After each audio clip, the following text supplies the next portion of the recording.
What if you held the power to determine the fate of a business decision that could either make or break your company, but the decision could potentially harm others?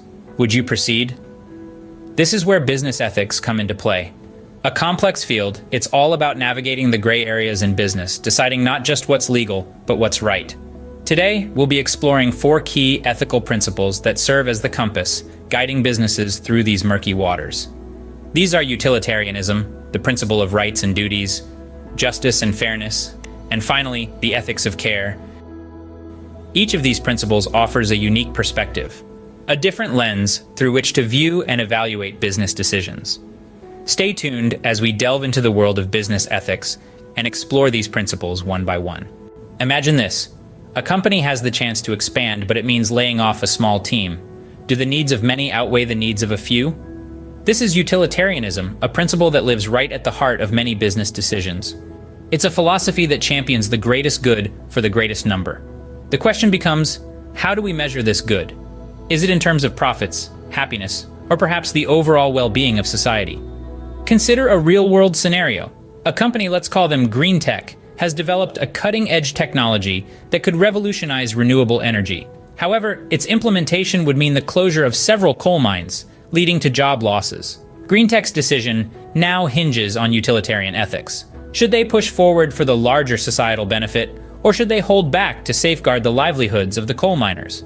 Utilitarianism would argue for the former. The potential benefits, cleaner energy, reduced carbon footprint, and long-term sustainability would outweigh the immediate job losses.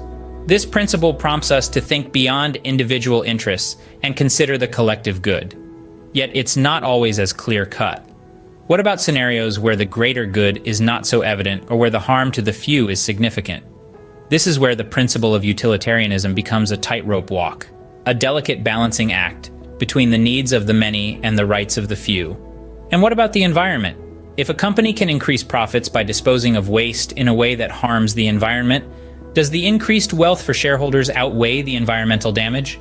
Utilitarianism would argue that the long-term harm to humanity through environmental degradation outweighs any short-term profit. So utilitarianism isn't just about tallying positives and negatives on a balance sheet. It's about considering the broader impact of our decisions, about asking ourselves who benefits and who suffers. It's about recognizing that every choice has consequences, and in the business world, those consequences can ripple out far and wide. Utilitarianism, a principle that forces us to consider the greater good, but at what cost? Imagine being in a situation where you have to choose between your personal gain and the rights of your employees. What would be your compass? Consider the principle of rights and duties. This principle holds that businesses have certain ethical obligations or duties towards their stakeholders, and that these stakeholders, employees, customers, the environment, and society at large, have rights that must be respected. Let's take the example of workers' rights. Every individual who contributes their time and effort to a business has a right to a safe working environment, to be treated with respect, and to receive fair compensation for their work.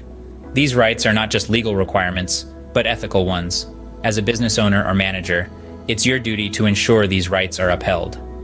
Now consider the issue of fair wages. It's tempting to keep costs low to maximize profits, but the principle of rights and duties urges us to look beyond the balance sheet. Employees have a right to be paid a wage that reflects their effort and skill, a wage that allows them to live with dignity. It's our duty as business leaders to ensure this right is met, even if it means sacrificing some short-term profit. Discrimination is another area where this principle applies. Whether based on race, gender, religion, or any other characteristic, discrimination is a clear violation of people's rights. It's our duty to create an environment where everyone is treated equally and given the same opportunities. And this isn't just the right thing to do, it's also good for business. A diverse and inclusive workforce can bring a wealth of ideas, perspectives, and experiences that can drive innovation and growth. In the end, the principle of rights and duties calls us to a higher standard. It reminds us that as business leaders, we have a responsibility not just to our bottom line, but to the people and the world around us. It challenges us to make decisions that respect and uphold the rights of others, and to fulfill our duties with integrity. Rights and duties, a principle that reminds us of our moral obligations.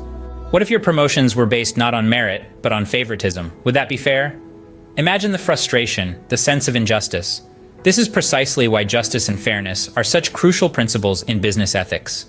These principles champion the idea that everyone, regardless of their position, background, or influence, should be given an equal and fair chance at opportunities. Let's take a closer look. Justice and fairness can be broken down into three key aspects: distributive justice, procedural justice, and interactional justice. Distributive justice refers to the fair distribution of benefits and burdens. Take, for instance, pay equity. Should two individuals performing the same role with the same level of competence be paid differently because of their gender or race? Of course not. That's where distributive justice steps in, ensuring an equal distribution of rewards based on merit and performance, not irrelevant factors.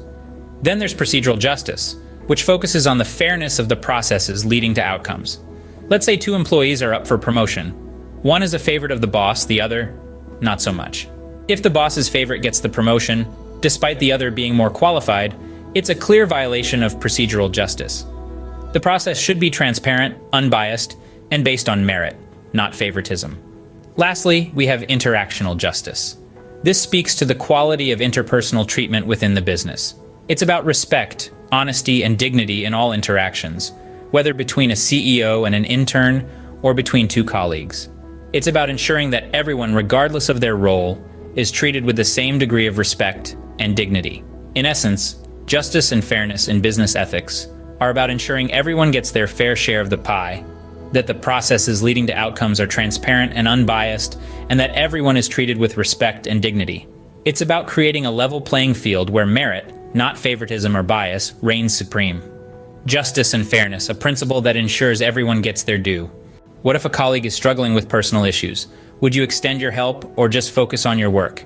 This question segues us into our next ethical principle in business: the ethics of care. The ethics of care is a principle that places empathy and understanding at the heart of decision-making. It's a principle that asks us to consider our relationships and the needs of others when making decisions, rather than just focusing on rules or results. Take mental health support, for instance. In the past, business decisions rarely considered the mental well-being of employees. But in recent years, we've seen a shift. Companies are now providing resources and support for mental health. They're acknowledging that employees are not just cogs in a machine, but human beings with their own struggles and needs. This principle also extends to work-life balance. A company guided by the ethics of care understands that employees have lives outside of work. They have families to care for, hobbies to pursue, and needs to attend to. By providing flexible work hours, remote work options, or generous vacation policies, companies are showing that they care about their employees as whole individuals, not just as workers. But perhaps the most significant aspect of the ethics of care is the cultivation of empathy in the workplace. Empathy allows us to understand and share the feelings of others.